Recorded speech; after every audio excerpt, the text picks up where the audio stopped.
Gravar. Então, começar aqui a nossa... Deixa eu ver que aula que é essa? Deve ser a oitava, né? Provavelmente.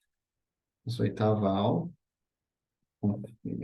Compartilhar com vocês aqui as anotações. Diminuir essa janela aqui.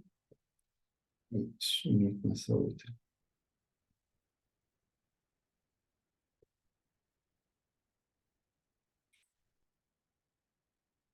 Beleza. Então, só fazendo um breve, bem conciso resumo da nossa última aula, a gente estava falando, né, um pouco mais da função de onda, né? A gente falou sobre estados estacionários. A gente vai focar um pouco nessa parte, tá? Então, estados estacionários. E esses estados, eles estão diretamente associados com o hamiltoniano,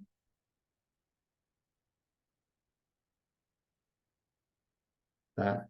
Costumo dizer que a gente está expressando isso na base da energia. Bom, então, a gente tinha a equação de Schrödinger. Eu vou escrever a equação de Schrödinger na representação das posições.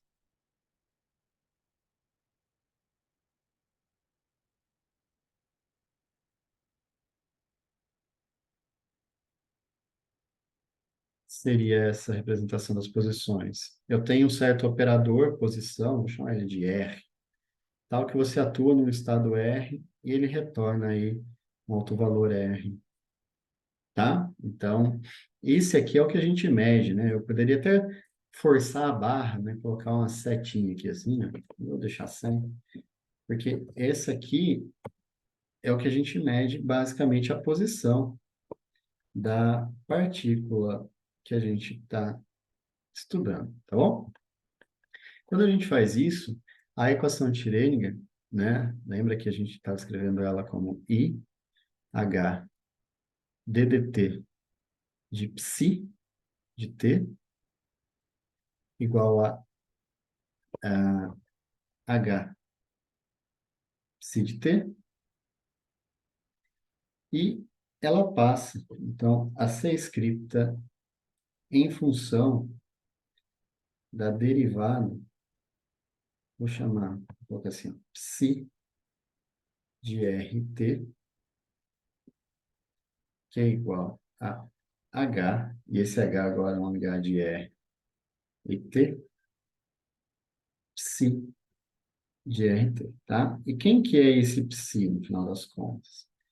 Esse psi, ele nada mais é do que o coeficiente da expansão linear que descreve o psi de t na base das posições.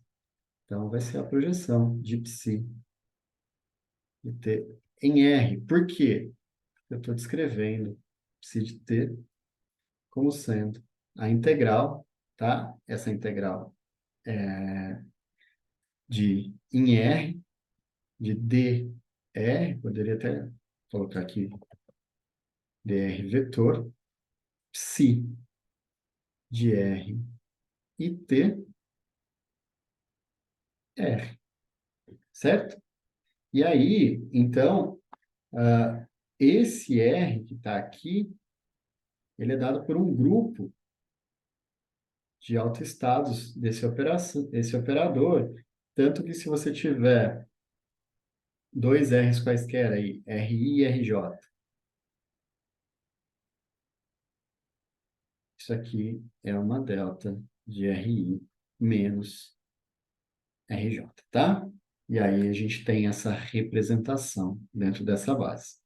Quando a gente faz isso, só recuperando aqui, a equação do Schrödinger, ela passa a ser, pode ser escrita em termos desses coeficientes, que são tão importantes que a gente dá o nome a eles de função de onda.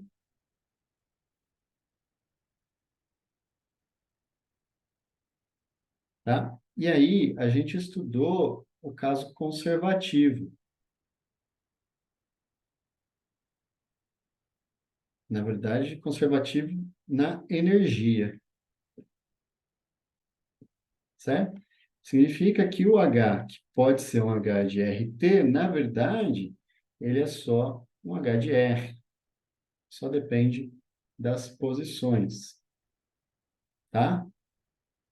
E aí, quando isso aqui é verdadeiro, né, eu já mostrei que toda a parte temporal pode ser separada, né? Mostrei isso para vocês em função da equação de Schrödinger em termos do vetor de estado psi, e ela ganha uma fase, né? Que depende aí da atuação do Hamiltoniano sobre essa função.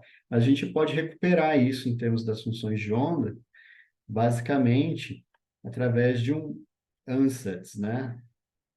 Ou de um chute, que é o seguinte, que é considerar que eu posso escrever essa função de onda, uma vez que essa aqui é uma equação diferencial, como sendo o produto de uma parte que dependa única e exclusivamente do tempo e de uma parte que dependa única e exclusivamente das posições. Quando eu faço isso, eu separo esse problema, então isso chama-se separação de variáveis em dois problemas. Eu tenho um problema que é DDT desse aqui de T, que é menos I sobre H, cortado aqui,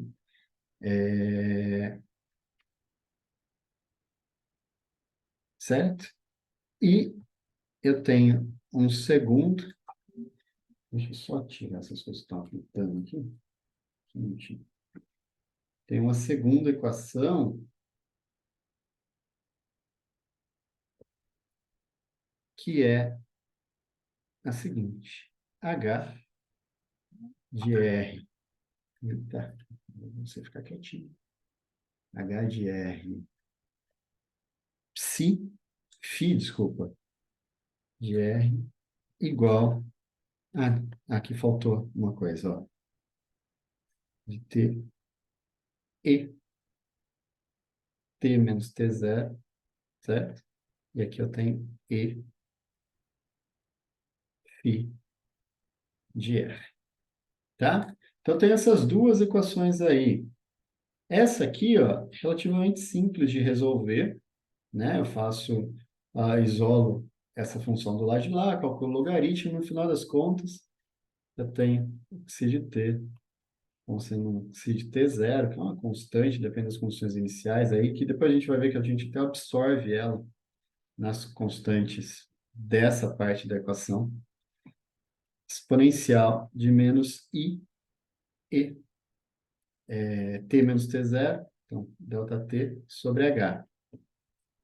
E essa daqui, ela depende da energia potencial, porque eu preciso descrever quem é esse hamiltoniano, tá? Mas, se você olhar bem, essa aqui é uma equação de autovalores e autovetores,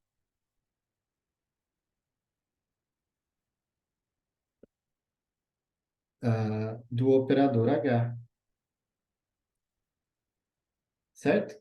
Então, a solução final, né? Então, para cada essa, dependendo como o R é contínuo aqui e a energia, né, depende do potencial, mas em tese isso aqui pode ter infinitas soluções,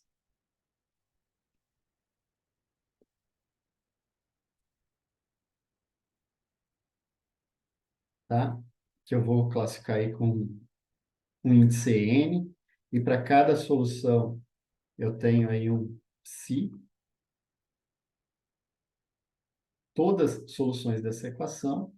Então, na hora que eu junto essa solução com a de cima, eu posso recuperar o psi de RT, a função de onda, como sendo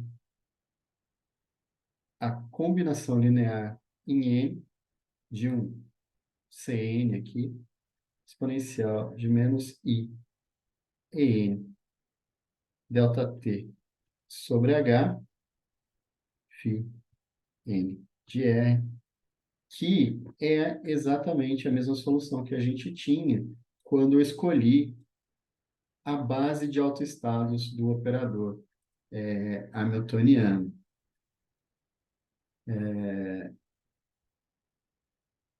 Então, só um minutinho, pessoal.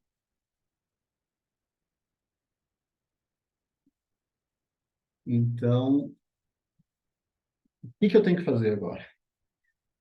Resolver a equação de autovalores e autovetores para obter os autovalores e os autovetores do operador hamiltoniano. A gente chama essas funções de funções estacionárias,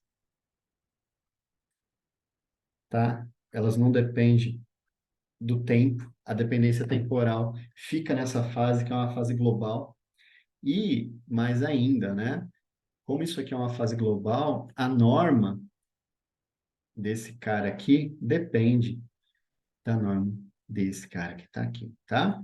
Então, qual que é o entrave agora? O entrave é qual o hamiltoniano.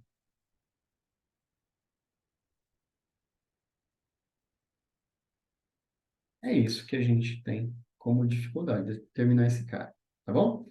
Mas antes disso, eu preciso, né? Porque eu sei que o hamiltoniano, ele é dado pelo operador energia cinética mais operador energia potencial. Tá? Operador energia cinética, ele depende do operador momento, P2 sobre 2m, tá? E esse aqui depende da posição, eventualmente do tempo, certo? Mas a gente tem um problema, né? Conforme a gente estava conversando sobre o princípio da incerteza, e eu deixei para vocês mostrarem, P e R não se bicam muito. E como eles não se bicam muito, eu não consigo escrever os dois na mesma base, né? É difícil escrever os dois na mesma base, porque quando eu escrever isso aqui, é P, operador, não vetor, tá? R, P, diferente de zero, tá? Esses caras são diferentes de zero. Isso é um problema. Então, eu preciso encontrar qual a representação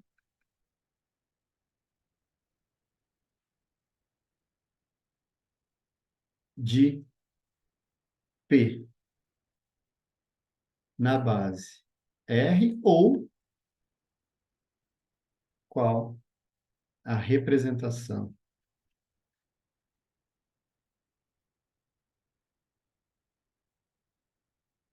de R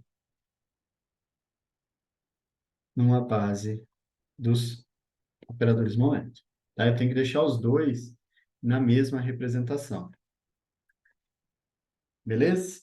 Então, já dando um spoiler para vocês, né, na base das posições, na ausência de campo elétrico e de spin, eu posso escrever P como sendo menos IH nabla, tá? Onde nabla, ele é o vetor del x, del y, del z, tá?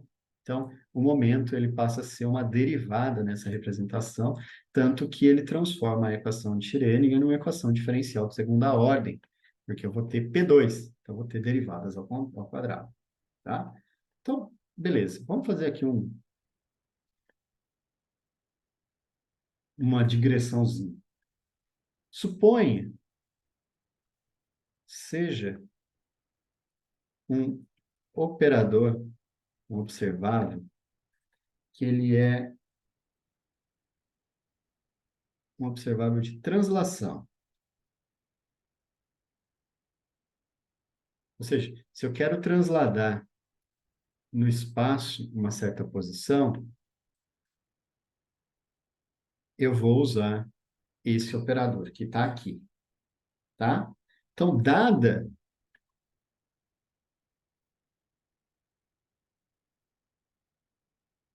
uma translação espacial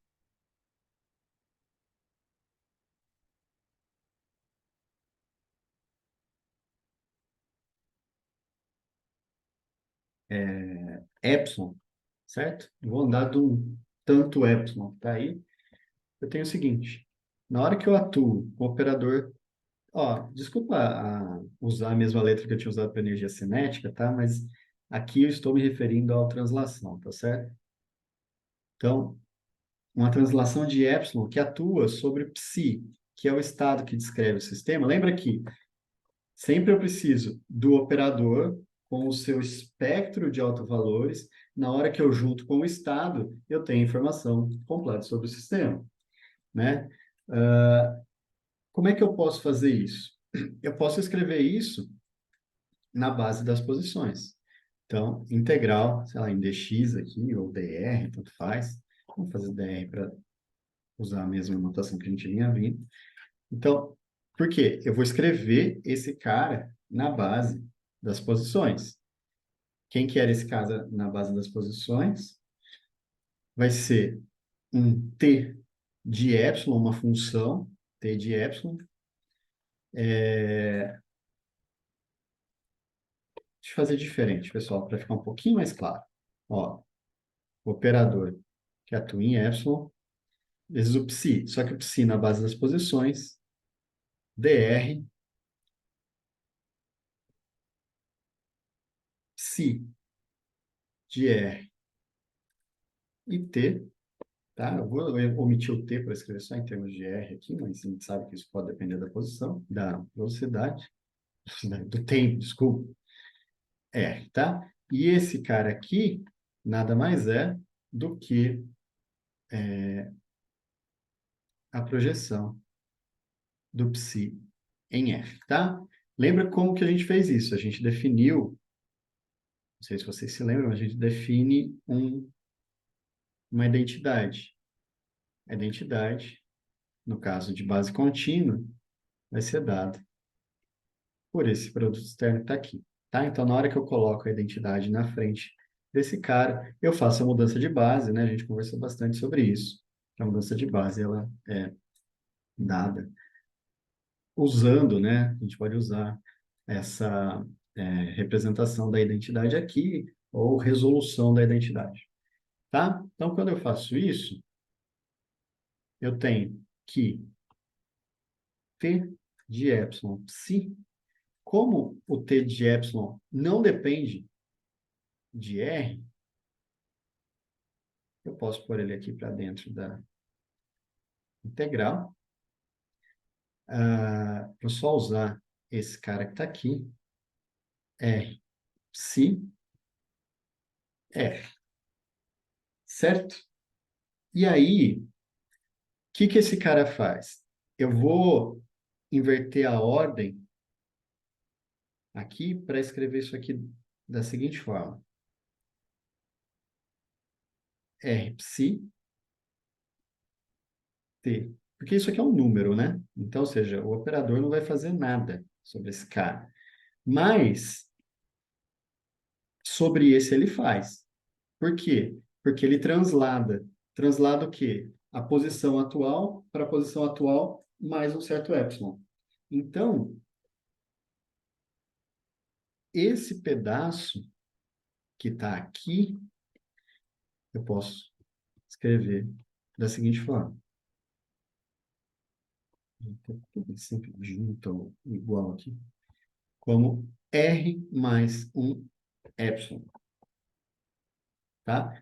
Então, note que o R não é autoestado desse cara, porque se fosse, eu retornaria exatamente o mesmo estado multiplicado por um autovalor. Mas eu estou construindo esse operador translação de tal forma que toda vez que ele atua sobre um estado da base das posições, eu saio daquela posição e vou para uma posição adjacente, determinada por esse carinha que está aqui, por esse deslocamento epsilon que está ali, tá? Então, voltando aqui em cima, t de epsilon psi vai ser igual a integral em dr r psi, certo? E agora eu tenho r mais epsilon, do jeito que está aí, beleza? Então, o que que eu posso fazer? Como essa integral aqui vai rolar sobre todo o espaço, eu posso fazer o seguinte, eu posso deslocar esse cara de volta para o R, né? Vou olhar uma outra variável que está aqui, de tal forma que se... Deixa eu ver como que eu explico isso para vocês.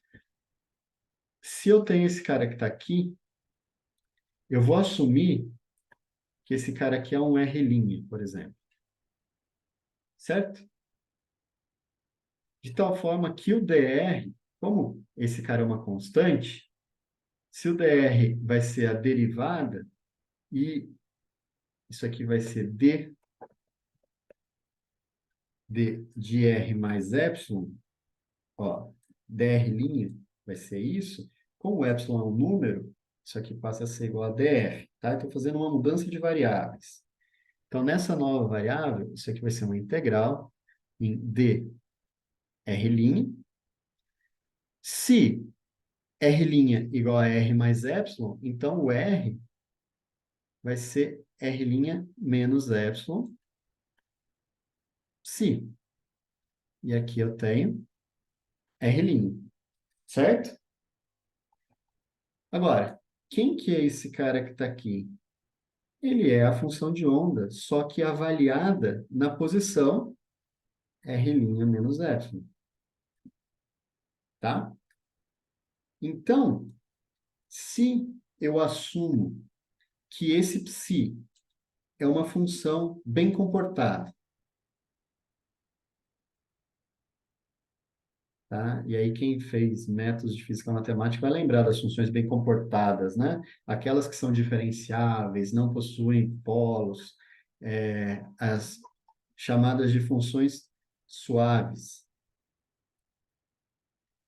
Qualquer função bem comportada, né, que possui as suas derivadas definidas, pode ser expandida em termos de uma série de Taylor, tá? Então, o que a gente vai fazer agora é expandir esse cara em termos de uma série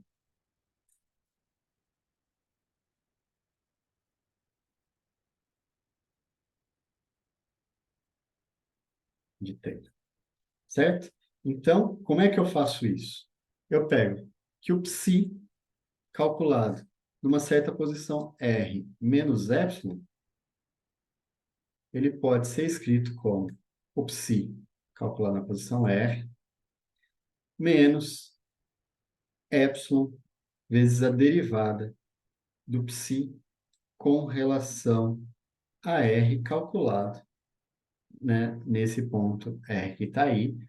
Aí eu tenho menos os termos que dependem da ordem de epsilon ao quadrado, tá? Só que eu vou considerar o limite de epsilon tendendo a zero. Então, esse termo aqui é pequeno, eu pego só o primeiro termo, certo?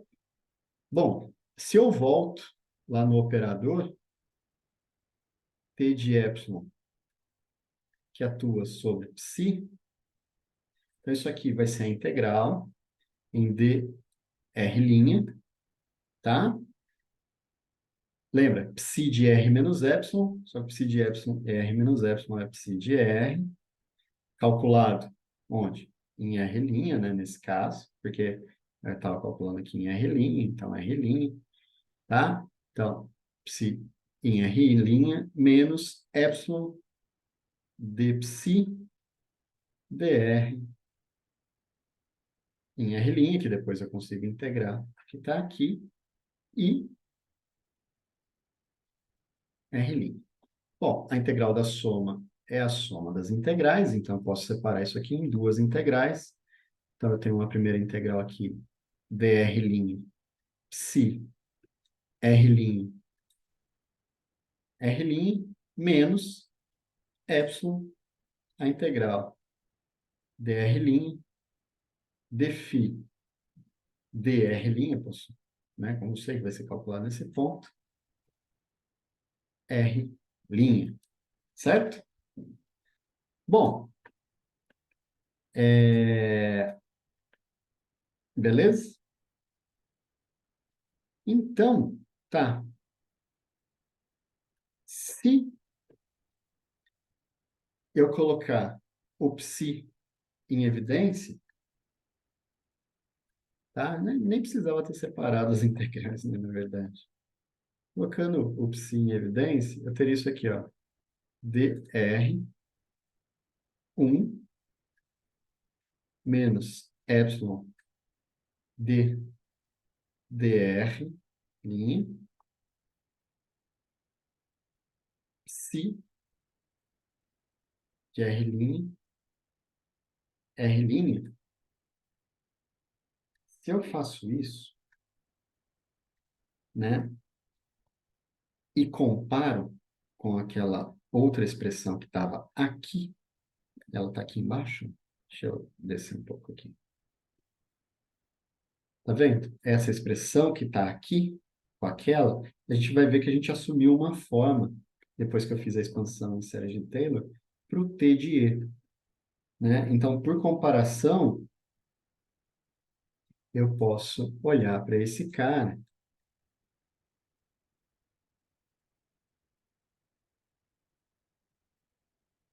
e olhar para o T de epsilon. Então, ó, T de epsilon, notem que tem uma aproximação aqui, que é a aproximação em série de Taylor, mas eu estou assumindo o limite em que epsilon é infinitesimal, tá? Eu posso escrever esse cara como 1 menos epsilon d dx.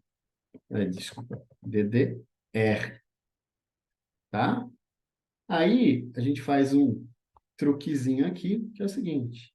1 menos, eu vou colocar um i sobre h aqui, e aí eu coloco um menos i h, tá? Multipliquei por 1, certo? D dx, que está aqui. Beleza? Da mecânica clássica, tá? Então, na mecânica clássica, para que eu tenha translação, eu preciso ter velocidade. Vocês concordam? Um cara que está parado, ele só vai sair de um lugar e ir para outro se ele tiver velocidade. Então, lembra, velocidade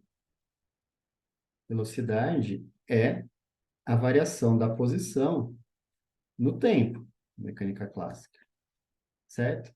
E velocidade está diretamente associado ao momento, porque P igual a mv. Então, o gerador de translações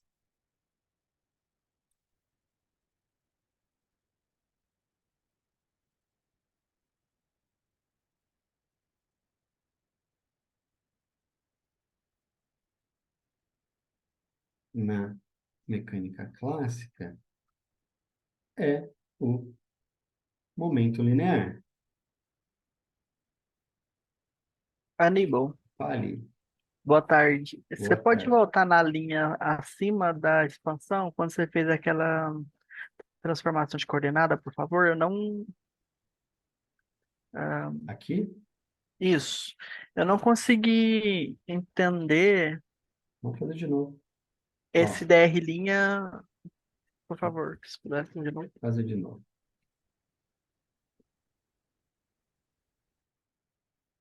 Suponha, o Johan, que eu vou fazer o seguinte. O R é uma posição, certo? No espaço. Eu Certo. estou na posição do espaço. Suponha que eu vou escrever R mais epsilon como seja de um R', tá? Então, eu estou assumindo uma nova coordenada R'. Ok, tudo bem. Quem que é o diferencial de R mais epsilon? Vai ser dr mais... Cadê isso aqui? D, certo? É o Ok. produto. Atua Uhum. aqui e atua aqui. Certo. Só que o epsilon, ele é um número, é uma constante. Então, ele não Então, varia. zero. Então, isso é zero. Ok. Então, dr mais e igual simplesmente dr. Só que R mais E é R'. Então, dr' igual a dr. Então, aqui, ó, eu vou substituir dr por dr'. Uhum. Certo. Onde tem R, eu vou, por exemplo, se isso aqui é verdade, então R igual a R' menos epsilon. Ok. Pronto. Então, Certinho. onde Eu tá? entendi. Então, ele vem para cá e aqui. Ah, então perfeito. Ok. Beleza? Entendi. Ótimo. Beleza, muito obrigado. Né? Então, lá na mecânica clássica, o momento é o gerador de translações. E a gente sabe o seguinte, que lá na mecânica clássica, o operador translação de um certo epsilon, ele é dado por 1 menos I sobre H, epsilon P. Ele é proporcional ao momento. Então, depois de tudo isso, a gente pode inferir que eu posso escrever o momento P na representação das posições, como sendo menos IH DDR, tá? Então, toda vez que eu precisar do momento, eu tenho uma derivada, certo? Agora, eu estou lá na parte de cima.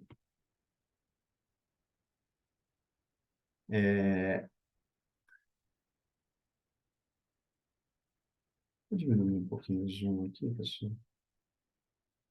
Acho que aí eu consigo ver a barrinha. Acho que assim talvez eu consiga ver a barra aqui do lado. Um pouquinho mais.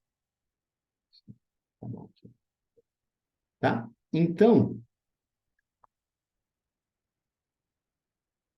o hamiltoniano, ele é P2 sobre 2M mais 1V de R e T.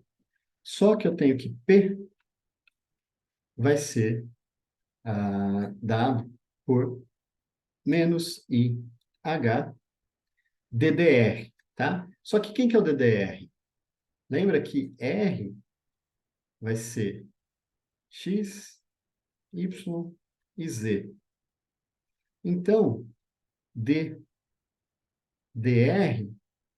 vai ser dado por DDX, DDY, DDZ. Esse vetor que está aqui, que ganha o nome aí de nábula, tá? Então, o P pode ser escrito como esse cara que está aqui. Quem que é o P quadrado? P quadrado é P escalar P.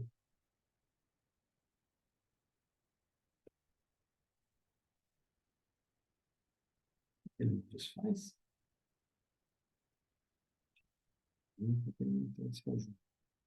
P escalar P.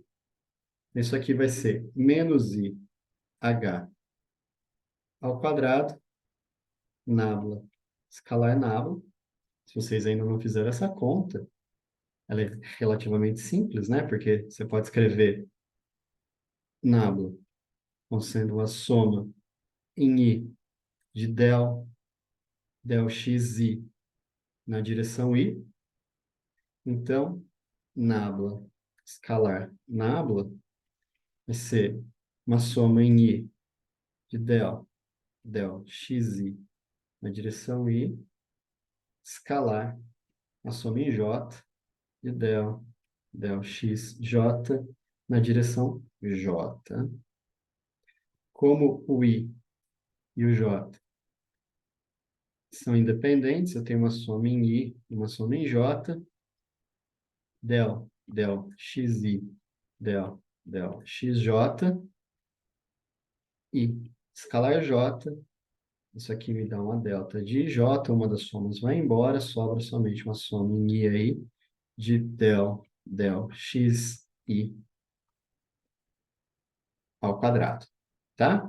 E esse cara é tão importante que ele ganha um símbolo, um nome só para ele, que é o Laplaciano, certo? Então, portanto, P ao quadrado, tá vendo? O menos 1 menos I ao quadrado aqui dá menos, isso aqui dá menos H2 nabla 2. Assim, o Hamiltoniano,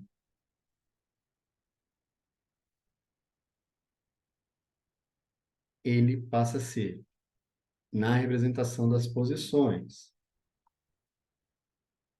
menos H2 sobre 2m nabla 2 mais V de R e T. Certo? Então, para eu resolver o problema agora, eu preciso encontrar os autovalores e os auto... Eita, começa errado. Pare. Os autovetores desse cara. Em resumo, eu tenho que escrever essa equação que está aqui. Um φ de R, tá? Na verdade, vou voltar à letra que eu estava usando antes, que é o psi, tá? Psi de RT,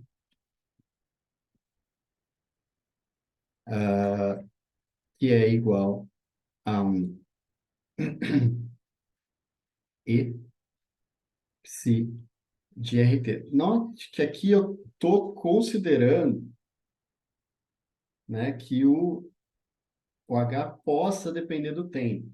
E aí já é um problema. Tá? Resolver isso para o H dependente do tempo é complicado.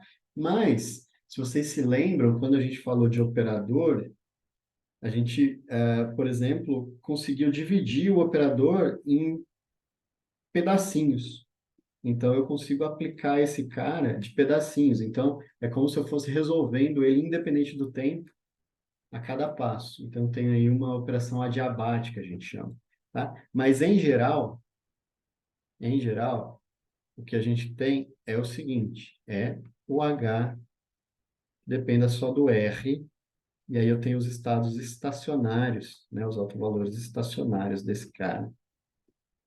Então, eu posso até pôr um índice N aqui, ó, para classificar que são diversos estados, psi, N de R. Então, o que que eu preciso calcular?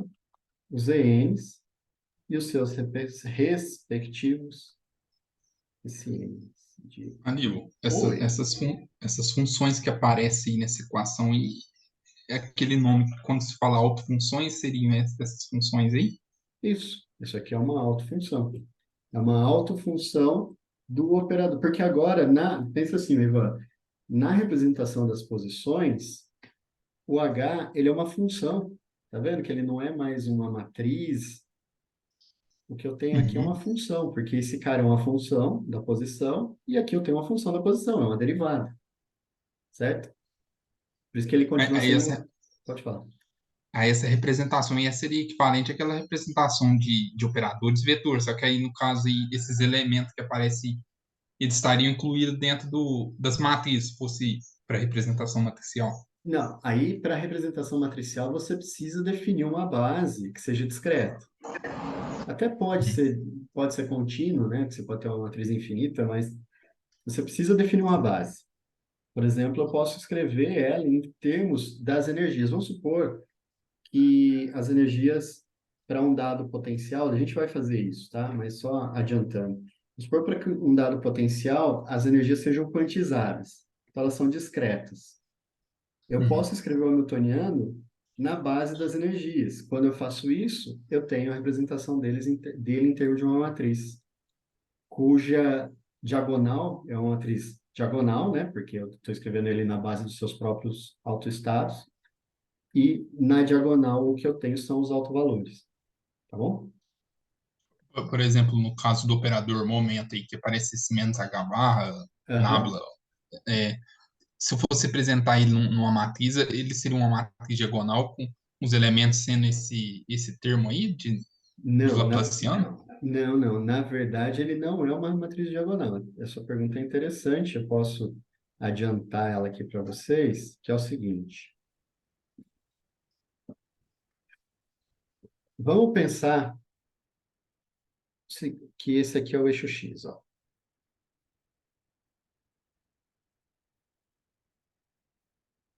Tá? Vou pensar em uma dimensão. E aí depois generalizar para mais dimensões é bem simples, na verdade. Então, por exemplo, direção X. Eu tenho aqui vários valores, né? X0, X1, até um Xn,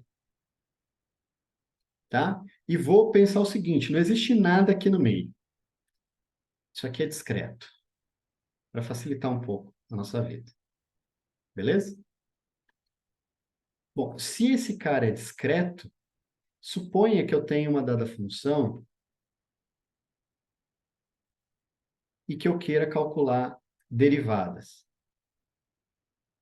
Como é que eu calculo derivada? Vou fazer um zoom dessa parte que está aqui.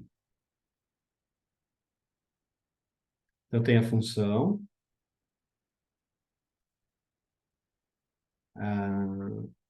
dois pontos, por exemplo, aqui, x0, x1. Lembra que eu não tenho nada aqui no meio, tá? A derivada, ela vai ser dada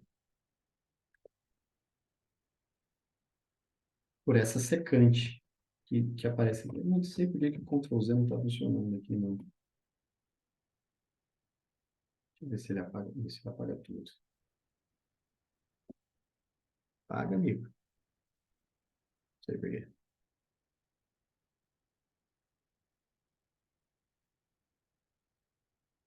Nossa, agora parou de funcionar tudo. Deixa eu ver se eu mudar de página aqui resolve a vida. Eita, só um minutinho, pessoal, que travou tudo aqui. Eu não sei o que está acontecendo. Esse aqui funciona.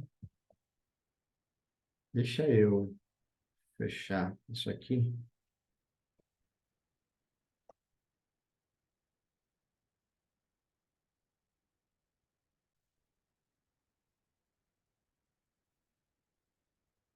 Então, suponha que eu faça essa reta que está aqui, certo?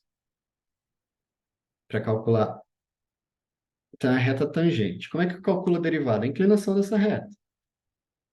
Então, tem que pegar aqui. Então, aqui vai ser, sei lá, suponha que essa função em azul aqui é uma psi de x. Então, aqui eu tenho um psi de x0, aqui eu tenho psi de x1, certo? Então, dx de psi nessa região vai ser proporcional, numericamente igual à inclinação, chama m aqui, dessa reta. Quem que é a inclinação dessa reta? Vai ser psi de x1 menos psi de x0 dividido por x1 menos x0. Certo? Então, note que agora eu tenho uma representação da derivada em função das posições, certo? Aí você fala, ah, beleza, mas essa aqui é um jeito de calcular a derivada ruim. Então, qual que é outro jeito de calcular a derivada? É considerando um outro ponto aqui, por exemplo. Ó, vamos supor que eu quero calcular a derivada em termos de x1, tá? Então, estou usando aqui dψ, dψ, dx1, dψ1, né? Psi no ponto 1, tá? Notação. Psi de x1 igual a psi1, beleza? Psi de x0, psi0, tá? Então, esse ponto aqui, psi1. Esse ponto aqui, psi0. Vamos supor que eu queira calcular nesse ponto, mas eu quero mais informação. Eu quero levar em consideração o próximo ponto que está aqui, certo? Para levar em consideração o próximo ponto, eu preciso, por exemplo, de x2, tá? Então, eu vou calcular. Isso aqui é puramente cálculo numérico, que eu estou mostrando para vocês. Mas, ó, dψ1 dx, não dx1, vai ser o quê? Vai ser psi2, deixa eu só lembrar de cabeça, menos psi0 dividido por 2, x2 é o intervalo. Vamos supor que o intervalo seja igual, tá? Então, vou por 2 ΔX. Os pontos são igualmente espaçados. 2 ΔX. Tá vendo? Ele depende do ponto anterior. Agora, eu posso escrever isso aqui da seguinte forma, ó. Suponha que eu tenha que o dψ3 dx, ele vale psi4 menos psi2 ΔX. E assim sucessivamente. Então, se por um acaso eu fizer o seguinte, escrever isso aqui como sendo alguma coisa que multiplica psi1, psi2, psi3, certo? E isso aqui tem que ser igual à derivada para qualquer psi, d dx, de qualquer psi, psi1, psi2, psi3, tá? Então, ou seja, buscando o que você está querendo, que é representação espacial, matricial.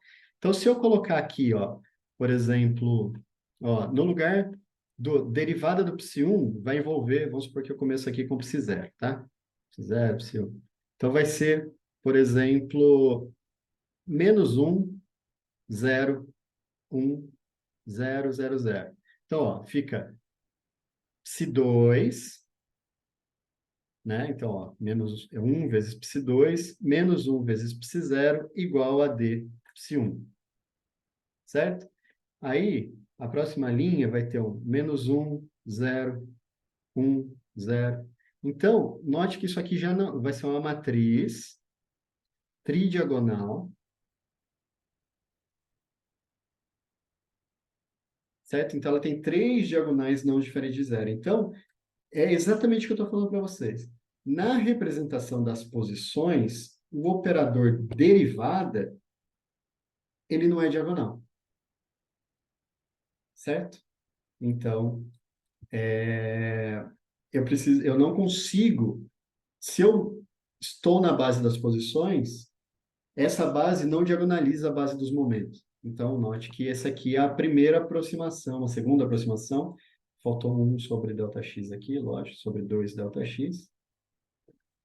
Então, essa é uma aproximação para o operador derivado. Então, ele não é diagonal. Entendeu, Ivan? Responde um pouco a sua pergunta? Sim, sim, entendi. O mesmo vai valer para o Hamiltoniano também, né? Então, porque aí o hamiltoniano ele vai depender de um termo que depende disso e um termo que depende da posição. Então, você tem que somar Uhum, dois termos. Entendeu? sim, beleza. Tá? Então, beleza. Uma vez que eu tenho isso, agora eu posso escrever, né? Voltando aqui, eu posso escrever o hamiltoniano na base das posições como essa querida e amada e conhecida expressão que, note, e uma coisa que é importante, eu só obtive uma representação matricial na hora que eu fiz a escolha de representar isso aqui como uma grade discreta. Tá bom? Tá vendo? Como eu fiz ela discretizada, eu consegui, por exemplo, obter essa matriz que está aqui. Eu poderia fazer ela contínua? Poderia colocar infinitos pontos aqui no meio. Só que aí é melhor eu tratar quando... Pensa o seguinte, lembra das derivadas? Que conforme eu vou dividindo o intervalo em cada vez menos pedacinhos, isso é do cálculo. Eu consigo calcular a derivada integral de funções que são contínuas. Então, aqui o que eu tenho é justamente funções que são contínuas, que a gente precisa lidar. Tá bom? Então, se o hamiltoniano é esse, o problema que eu quero resolver é exatamente esse aqui, ó. Menos H2 sobre 2m nabla mais um V de R, que eu ainda não sei quem que é esse cara, que atua sobre um, e nesse caso eu já chamei esse cara aqui de um φ, tá? φn de R, uma função definida, para cada ponto na posição eu tenho um valor de φ, en φn de R. Então, essa aqui, em geral, você vai ver por aí como a chamada equação de Schrödinger independente do tempo. Gente, na verdade, ela não é uma equação de Schrödinger independente do tempo. Ela é a equação de autovalores e autovetores para o hamiltoniano. Por quê? Eu estou querendo representar a solução do meu problema na base das posições usando os autoestados do operador hamiltoniano, porque eles são estados estacionários e são estados de energia. E, em geral, em física, energia é uma coisa que a gente gosta, né? A gente mede energia, a gente quer ver a energia ser conservada. Então, aí que vem a força desse método, tá bom? Agora que surge o grande problema. Quem é V, tá? Que é a chave de tudo. Se eu sei definir quem é o potencial, ou basicamente a interação, então, para um dado sistema, eu mapeio todas as interações desse sistema com o universo, eu escrevo o hamiltoniano, encontro os autovalores e os autovetores, uso esses autovalores e autovetores junto com aquele fator de fase que depende dos autovalores das energias para escrever a função de onda. Com a função de onda eu consigo medir coisas.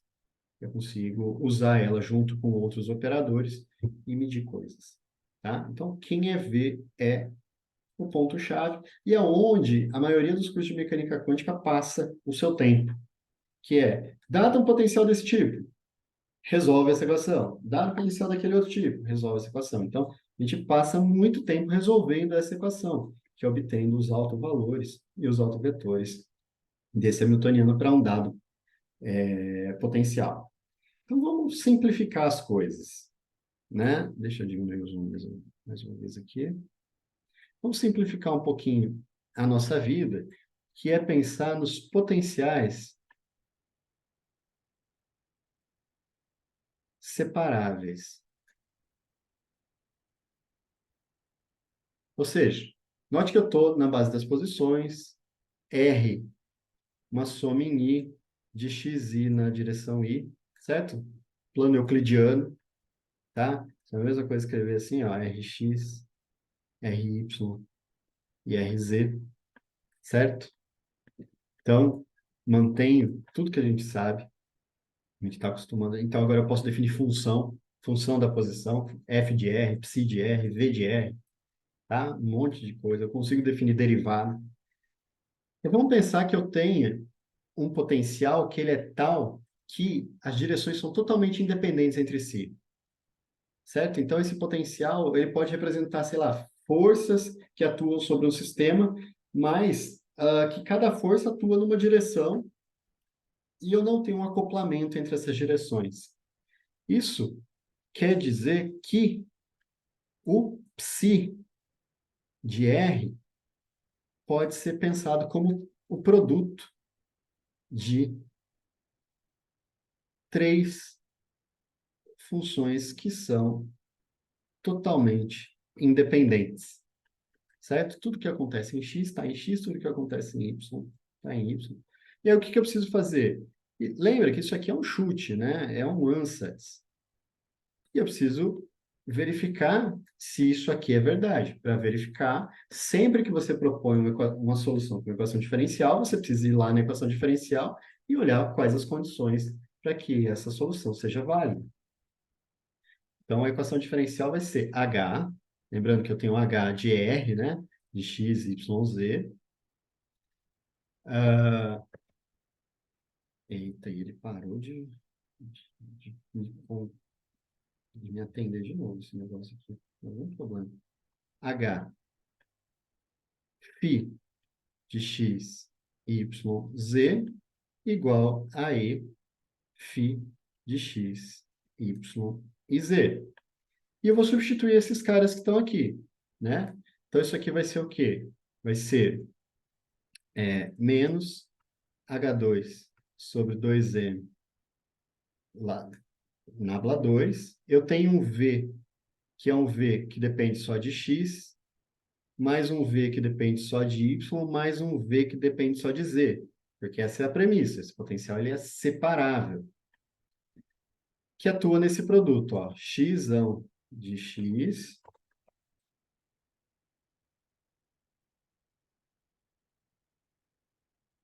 y aqui, tá? De y e z de z, que é igual a e de x, y, z. Tá? Bom, o que eu posso fazer aqui? Posso juntar quem é de x com quem é de x, quem é de y com quem é de y, porque o laplaciano ele é dado por a derivada em relação a x ao quadrado, mais a derivada em relação a y ao quadrado, mais a derivada com relação a z ao quadrado. Então, ó, a derivada de y com relação à função de x dá zero. A derivada de z com relação à função de x dá zero. Então, eu posso passar todas essas derivadas, fazer a regra do produto, né, indiscriminadamente. O que vai sobrar é o seguinte: H2 sobre 2m del2x mais Vx, que atua em x, y, z, tá? Mais menos H2 sobre 2m nabla 2y mais V de y, x, y, z, mais menos H2 sobre 2m del2 del z mais V de z, x, y, z, e isso aqui é igual a E, x, y e z. Agora, o que que eu vou fazer, moçada? Eu vou dividir todo mundo por esse produto. Note que eu estou considerando que eu não tenho solução trivial, que x é diferente de zero, y é diferente de zero e z diferente de zero. Então, eu posso dividir, porque isso é uma função, tá? Na hora que eu faço isso, desse lado aqui, ó, o y e o z vão passar direto pela derivada e vão dividir pela parte de yz. Então, vai sobrar um negócio assim, ó. 1 sobre x menos H2 sobre 2m del 2 mais V. Deixa eu pôr isso aqui para baixo, senão vai colidir com o que está ali. X, note que eu não posso trocar a ordem aqui porque eu tenho essa derivada. A derivada de uma função muda a função, tá?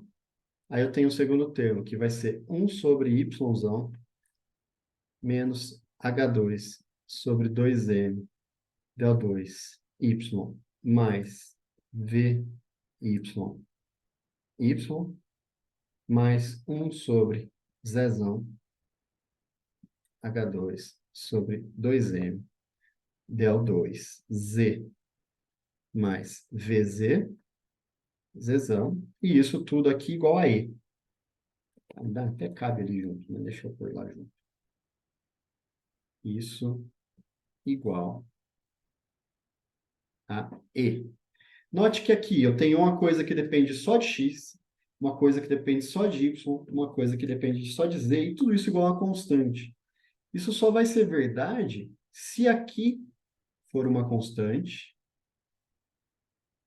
aqui for uma outra constante, e aqui for uma outra constante. Então, quando esses potenciais são separáveis, a energia total ela é dada pela soma das energias individuais, que é o que a gente estava esperando, né?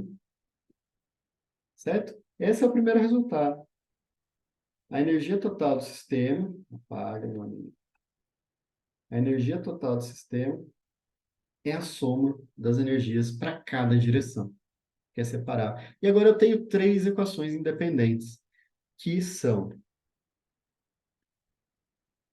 a primeira, menos H2 sobre 2m del2x mais v de x. X igual a E. X, está vendo? É uma equação de autovalores. Agora, para essa função de x que está aqui. A outra vai ser menos H2 sobre 2m del2y mais v de y. Deixa eu ser mais chato aqui e voltar a indicar que isso aqui é uma função. Uma função de x igual a E, x função de x. Y, função de y, que é igual a EX, que é igual a EY, y função de y. E menos H2 sobre 2m del2z mais VZ, zzão de z, que é igual a EZ, zzão de z. E no final, a função φ de x, y e z é o produto. Opa, x de y, né?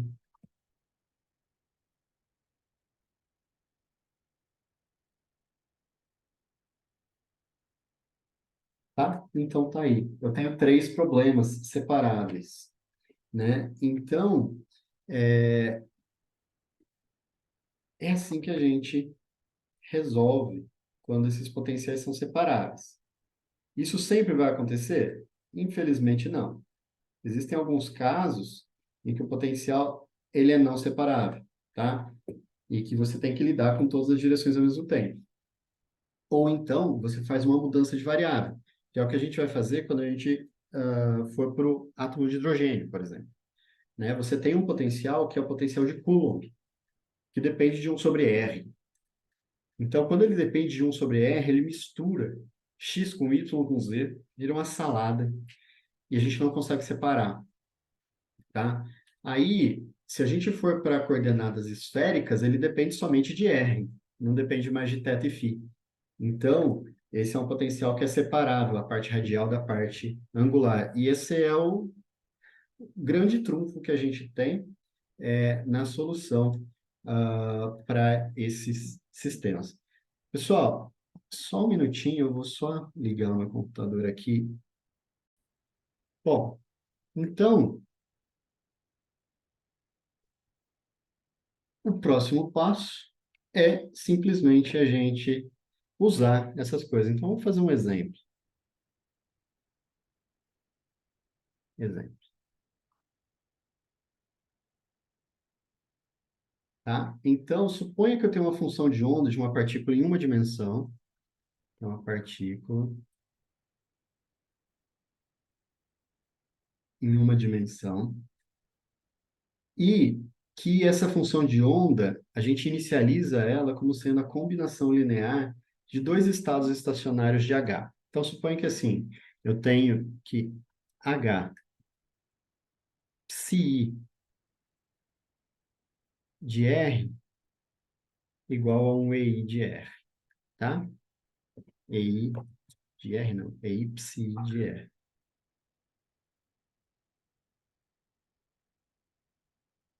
certo?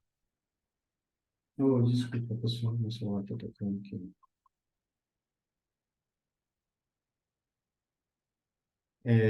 Então tá. Então eu tenho autoestados desse operador hamiltoniano e vamos supor que eu inicie uma função de onda qualquer psi de x. Ah, eu estou usando R aqui, gente. Deixa eu trabalhar com x, né? Psi de x, porque eu estou em uma dimensão, tá? Psi de x e zero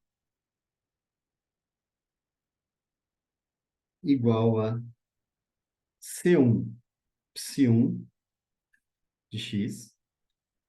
Como são autofunções do operador hamiltoniano, estou usando o hamiltoniano independente do tempo, tá? Mais C2 psi2 de x, certo? Qual é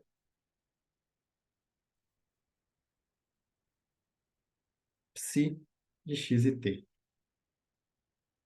tá? E qual a densidade de probabilidade P,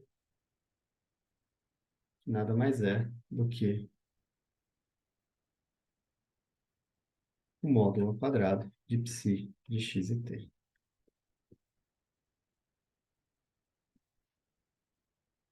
É isso que eu quero responder, tá?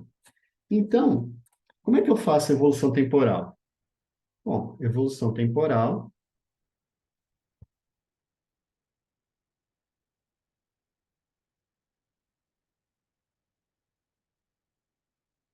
equação Schiller,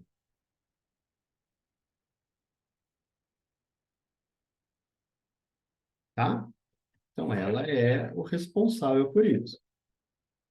Ah, e a gente já sabe por que psi de x e t, ele vai ganhar simplesmente uma fase Cn, e essa fase aqui, ó, menos i en t sobre h, psi n x e zero, né? Ou, desculpa, psi n não, psi de x e zero. Então, eu sei que a solução, né, note que o sistema ele começa em x e zero. E aí, a evolução temporal depende dos autoestados do hamiltoniano, tá? Depende dessa fase global. Como é que eu faço isso? Agora, basta, porque todas as outras energias são zero. Só depende dessas duas que estão aqui. Então, esse psi de x e t, porque são os únicos dois estados que vão evoluir, né? Então, eu tenho que a evolução no tempo desses caras que estão aqui.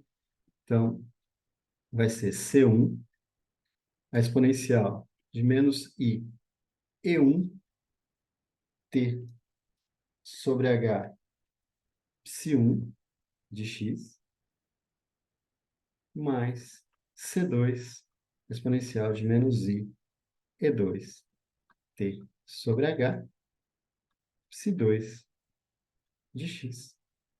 Ponto aqui. Simplesmente assim. Tá bom? Então, por quê? Eu sei como esses caras evoluem no tempo e a evolução no tempo desses caras me dá a evolução no tempo da função de onda. Então, eu jogo a culpa na evolução dos caras, certo? E agora, a densidade de probabilidade,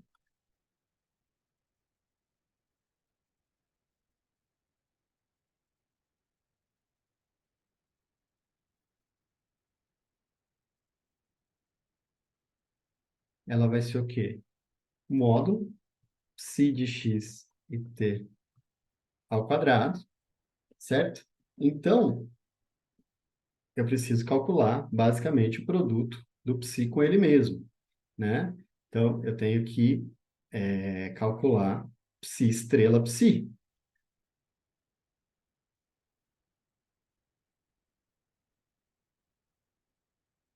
Então, eu tenho aqui C1 estrela exponencial de I E1 T sobre H mais C2 estrela exponencial de I E2 T sobre H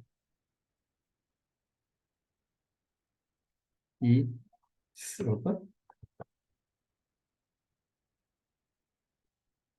C2 não, C1 exponencial de menos I E1 T sobre H mais C2 exponencial de menos I E2 T sobre H, tá?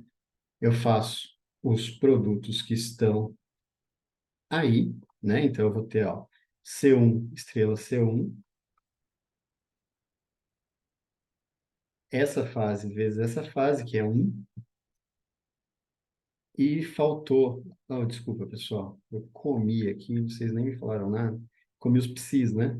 Então, aqui eu tenho psi1, psi2, psi1, psi2. Então, aqui eu tenho psi1 estrela,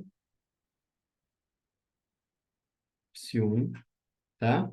Agora eu tenho o produto dos dois últimos termos aqui, que vai ser C2 estrela, C2, Psi2 estrela, Psi2, e agora eu tenho os termos cruzados, mais C1 estrela, C2, exponencial de I, E1 menos E2, T sobre H, Psi1 estrela, Psi2, e tem mais um termo aqui embaixo, que vai ser o conjugado desse primeiro, C2 estrela, C1, exponencial de I, E2 menos E1, psi 2 estrela, psi 1. Tá bom? Então tem esses casos. Agora, se a gente considerar sejam C1 estrela igual a C1 e C2 estrela igual a C2, ou seja, CI,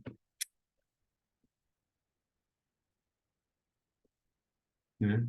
CI pertencente aos reais, se isso aqui é verdade, né? Eu tenho que psi de x e t ao quadrado igual a C1 quadrado, psi1 quadrado, mais C2 quadrado, psi2 ao quadrado, tá? E aí, eu vou juntar esse termo que está aqui em cima, ó. Eu vou ter produto, né, C1, C2, que multiplica exponencial de I, E1 menos E2 T sobre H, mais a exponencial de menos I E1 menos E2 T sobre H, e tudo isso, se eu consigo trazer, não, tá bom. Tudo isso vezes o produto psi 1, psi 2,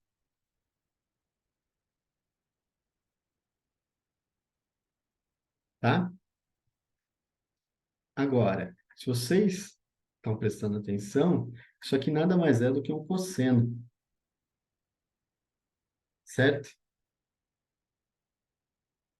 E aí, moçada, eu tenho a seguinte maluquice.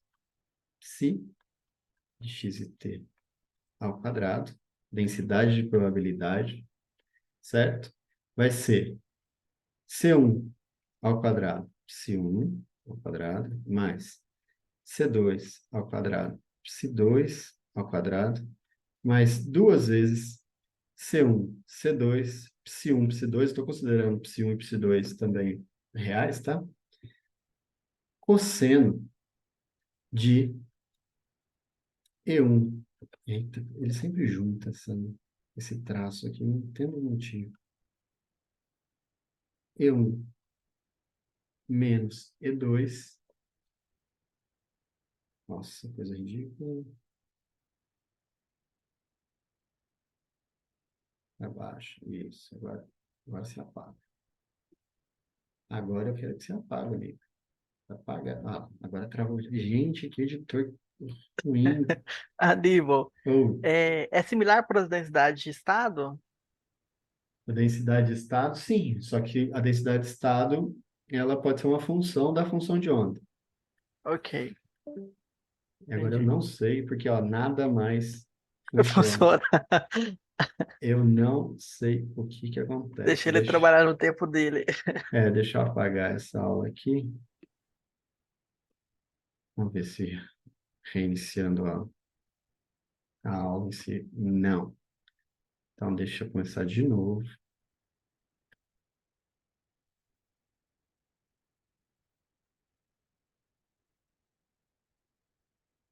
Deixa eu ver se... Yes. Agora eu faço um share desse cara. Agora eu não consigo voltar no Zoom, né? Tá aqui. Beleza. Share. Beleza. Tá? Então, eu tenho aqui E1 e E2 T sobre H. Então, olha o que que acontece. A densidade de probabilidade, se eu for fazer um plot dela em função do tempo, aqui é T, aqui é psi quadrado. Esse termo que está aqui, ele pode valer no máximo 1 e menos 1, o cosseno. Então, eu vou ter, deixa eu tentar prolongar, vamos fazer uma reta nisso aqui. Como é que seja uma reta, tá? Então, ele tem um certo valor máximo.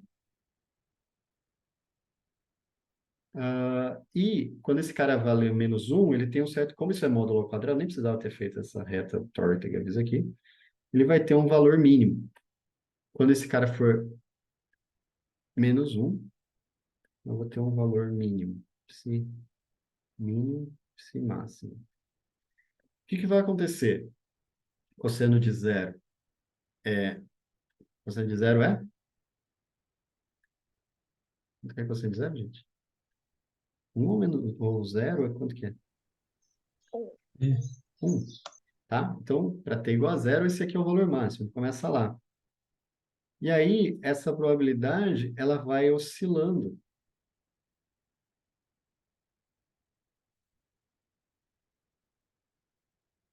Então, ora eu meço uma probabilidade máxima, ora eu meço uma probabilidade mínima. Ela oscila com frequência E1 menos E2 T sobre H, tipo ômega, tá? Essa frequência. Então, note que esse estado, ele não é um estado estacionário.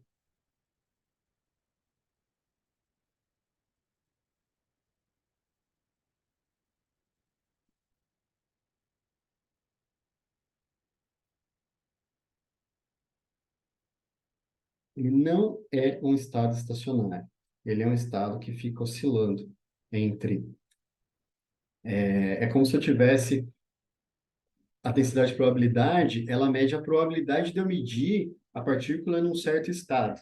Então, ora ela está no estado 2, ora ela está no estado 1, e ele fica oscilando entre esses dois estados. E esse é uma Então, a frequência associada, a gente chama isso de frequência de Rabi, tá? Então, quando você prepara, se eu começar, aqui eu comecei na combinação linear.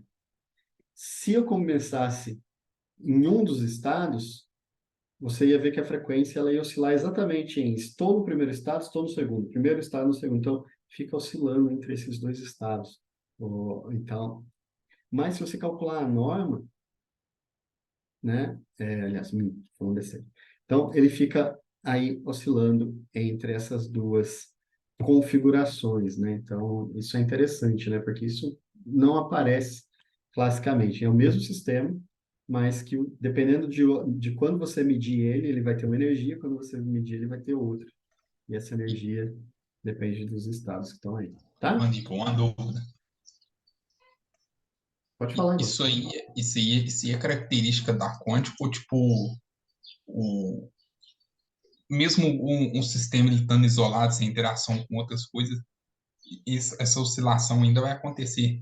Ela ainda vai acontecer, ela vai acontecer sim. Essa é uma característica de como esse sistema está configurado. Nesse caso, eu tenho um sistema de dois níveis e que ele fica oscilando entre esses dois níveis, tá? Então, isso é interessante, né? Porque, por exemplo, se você tem um sistema de um nível e você sabe com certeza a energia dele, você perde a certeza no tempo, pelo princípio da incerteza de Heisenberg, tá? Então, aqui, você não... Tá vendo que ele muda com o tempo, mas também muda a energia, né? Porque como ele vai assumir ora um estado, ora o outro, a sua energia vai mudando, tá bom?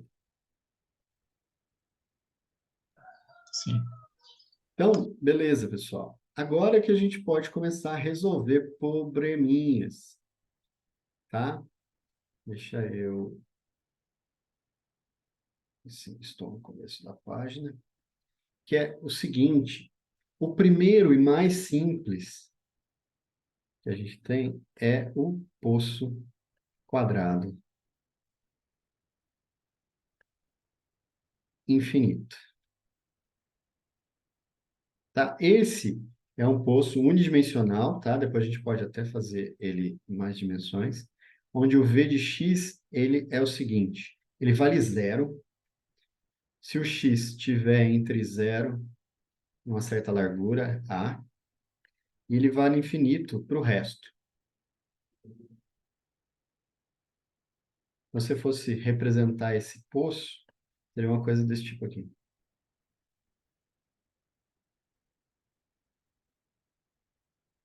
Infinito. Opa, infinito. Esse aqui é o eixo x, zero e a. Tá bom?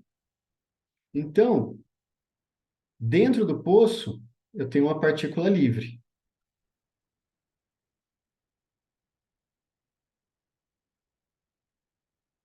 Tá? Só que fora do poço, como essa barreira é infinita, você vai encontrar a partícula fora do poço? Não. Então, fora do poço,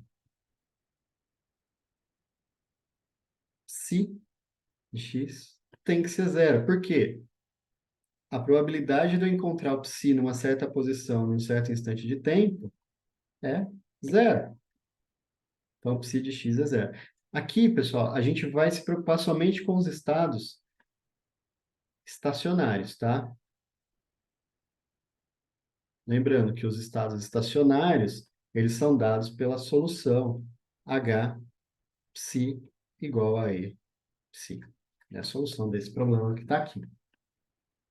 Então, dentro do poço, a gente tem que usar, essa é uma equação diferencial, né, de segunda ordem, então ela depende de duas condições iniciais, né? Lembra que para a resolução de equação diferencial, a ordem determina a quantidade de condições iniciais ou condições de contorno que você tem. Então, a equação que a gente tem é essa daí, que eu posso escrevê-la, né? H2 sobre 2m, del2, del x2, mais v de x, φ de x igual a e, φ de x. Certo? Essa é a equação que eu tenho que resolver a equação de autoestados do operador hamiltoniano. Então, ela precisa de duas condições, tá? Essas podem ser condições de contorno, de borda, que é o que a gente vai falar, ou condições iniciais. Só que aqui eu não estou evoluindo no tempo, então não me importa a condição inicial nesse caso, só as condições de contorno. E quais são as condições de contorno? Justamente que psi de x, né, psi de zero igual a psi de a, que é igual a zero, tá? E a gente também vai usar que se a função é nula naquele ponto, a derivada também tem que ser nula. Então, psi' nesses pontos, ela precisa ser zero, tá? Então, dentro do poço,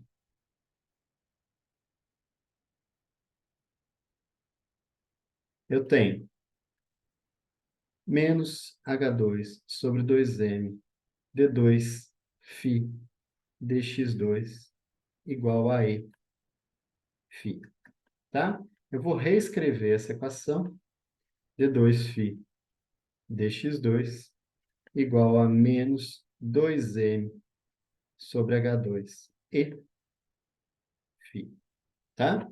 Então, eu tenho esse negócio que está aqui, beleza? Vou chamar essa constante aqui de um K. Não é por um acaso que eu chamo isso aqui de K. Qual que é a unidade de K? Igual a unidade de 2m E sobre H2, tá? Então, isso aqui é quilograma, energia, joule, e constante de Planck, joule vezes segundo ao quadrado, tá? Isso aqui pode ser escrito como sendo quilograma, então, joule segundo ao quadrado. O nosso querido joule, nosso querido joule, ele é energia, eu posso escrever como força vezes deslocamento, tá? Então, a unidade do joule pode ser escrito como Newton vezes metro. E o Newton, por sua vez, pode ser escrito como quilograma, metro por segundo ao quadrado, vezes aquele metro, metro ao quadrado. Se eu substituo aqui, eu tenho quilograma, aqui embaixo, quilograma, metro ao quadrado, segundo ao quadrado. Eu tinha esse segundo ao quadrado que está aqui, esse cara cancela com esse cara... Não, na verdade, desculpa, pessoal, eu estou chamando isso aqui K2, tá? K2. Tá? Então, isso aqui, ó, é 1 sobre metro ao quadrado. Portanto, a unidade desse K aqui é 1 sobre metro, que é número de onda. E como isso aqui é uma equação de onda, então é bastante comum, né, a gente entender que eu possa escrever essa equação em termos desse número de onda que está aí.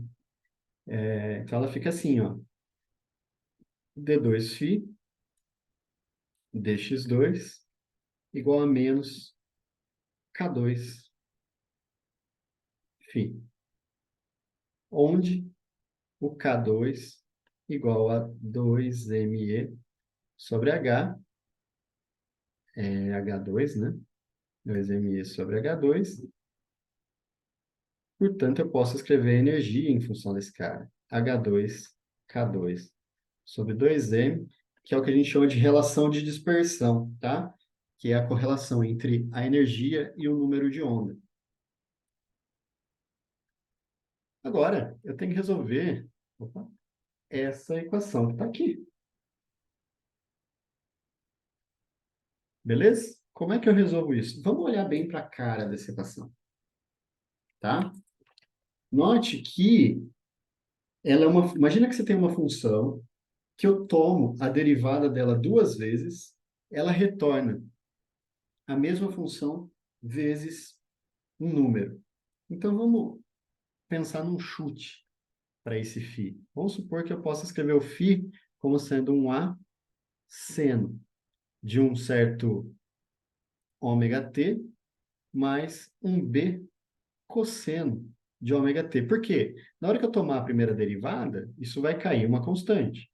Na hora que eu tomar a segunda derivada, isso vai cair outra constante e eu vou retomar a mesma solução.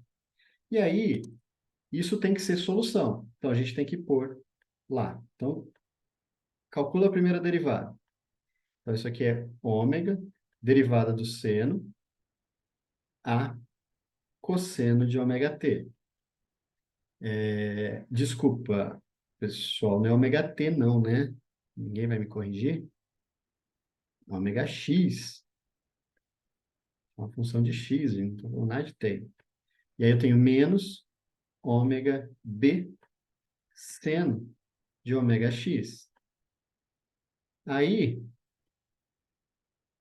se eu tomar a segunda derivada, então aqui eu caio um menos ômega ao quadrado a seno de ômega x menos ômega ao quadrado b cosseno de ômega x, fatorando esse ômega ao quadrado, menos ômega ao quadrado, isso aqui dá menos ômega φ. Certo?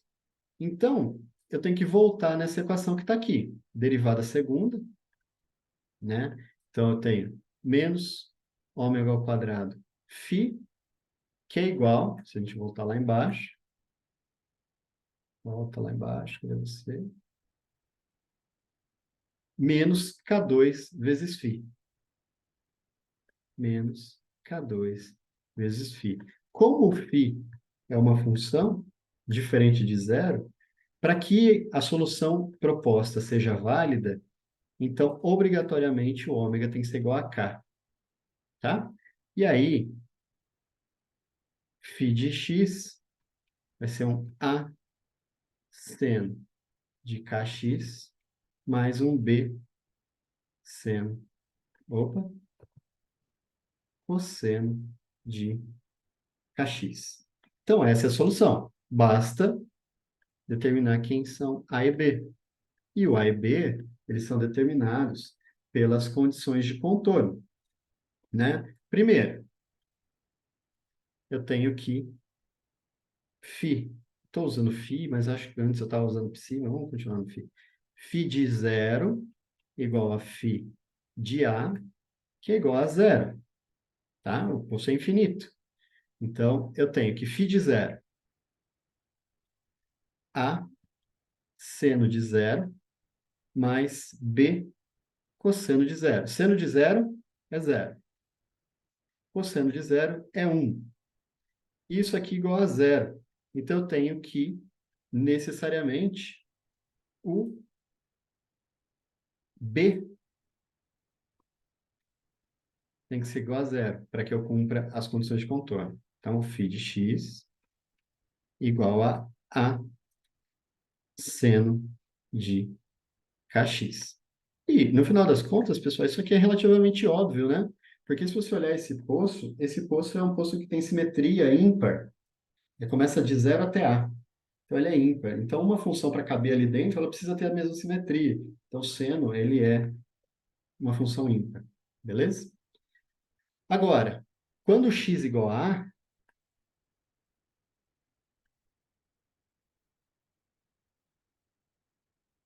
eu tenho A seno de KA igual a zero. O A não pode ser zero, senão eu teria a função como zero.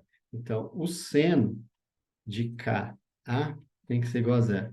Então, KA tem que ser um múltiplo de NP, NP, né? Não NP, tem que ser um múltiplo de NP. Por quê? Onde o N igual a 0, 1, 2, blá, blá, blá, blá, blá, certo? Por quê? Seno de zero, zero. Funciona. Seno de π, zero. Seno de 2π, zero. Então, o K, para que isso seja a solução para esse sistema específico, ele tem que ser um número NP sobre A. Note que isso aqui tem dimensão de comprimento. N não tem dimensão, π não tem dimensão, isso aqui tem de inverso de comprimento, né? Dimensão de comprimento. Então, o número de onda, ele não pode ser qualquer, ele é quantizado. Eu só posso ter algumas ondas que cabem ali dentro daquele potencial, certo? E se vocês se lembrarem, a energia, ela era N2, já estava como solução, H2, K2 sobre 2M. Se eu substituir isso que está aqui, então tem H2, P2 sobre 2M, A2, N2. Então, a energia, ela também é quantizada. Eu não posso ter todas as energias, eu posso ter algumas energias. Portanto, o φ de x, solução, vai ser A seno de nπx sobre A, com a condição de que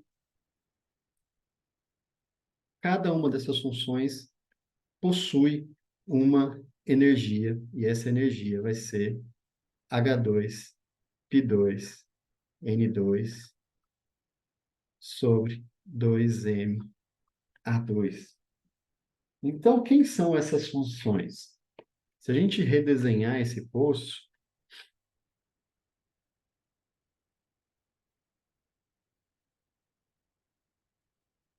certo? Eu vou ter uma função que a primeira delas é isso aqui. Ó, tá vendo? Ela precisa ter um nó nas paredes. E isso aqui tem uma energia, que é a primeira energia daquela lista que está lá. Deixa eu ver se pode ter o zero. Deixa eu pensar. Não, não pode ter o zero, tá? Se eu tiver o zero, a função de onda é zero. Então, não preciso começar do 1. A segunda vai ser essa aqui. A terceira vai ser essa aqui. E assim por diante. Então, a energia no poço quântico infinito, ela é quantizada, ela assume alguns valores possíveis. Mas falta ainda determinar o valor de A. E o valor de A, ele vem pela normalização. Isso quer dizer? Isso quer dizer que o módulo ao quadrado de qualquer um dos φs que estão ali